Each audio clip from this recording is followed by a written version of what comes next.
સુરેન્દ્રનગર જિલ્લાના ધાંગધ્રા તાલુકા પંચાયતના પ્રમુખ માયા બાબંતા ઉપલેટા તાલુકાના ગધેથળ ગામ આવેલ ગાયત્રી આશ્રમ ખાતે શ્રી લાલબાપુના આશીર્વાદ લેવા પધાર્યા, ત્યારે ગામ લોકોએ દ્વારા તાલુકા પંચાયતના પ્રમુખ બનવા બદલ ખૂબ ખૂબ અભિનંદન પાઠવ્યા અને જે ગામ લોકોએ મને હોદ્દો અને તાલુકા પંચાયતના પ્રમુખ બનાવ્યા છે તે બધાનો આભાર વ્યક્ત કર્યો.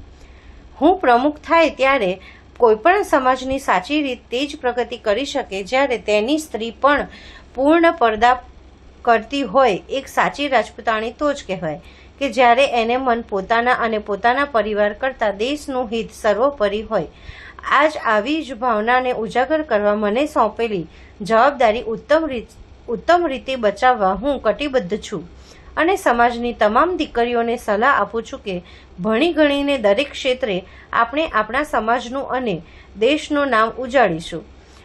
આપણા સમાજમાં પણ આપણે પુનરાતન કાર્તિક ગણેશ સ્ત્રીઓ દ્વારા શાસન ધોરા સંભાળવા આવતી જ હતી, ત્યારે આજ રોજ ઉપલેટા તાલુકાના ગધેથળ ગામે લાલબાપુના આશીર્વાદ લેવા માટે આવીશ તો હું તે પૂર્ણ કરું છું અને હું ગામના અમારા ક્ષત્રિય સમાજના બહેનોને અને ભાઈઓને બધાને સારી રીતે અને નિસ્વાર્થ કામ કરીશ એવી બાપુ પાસે મેં આશા વ્યક્ત કરી હતી.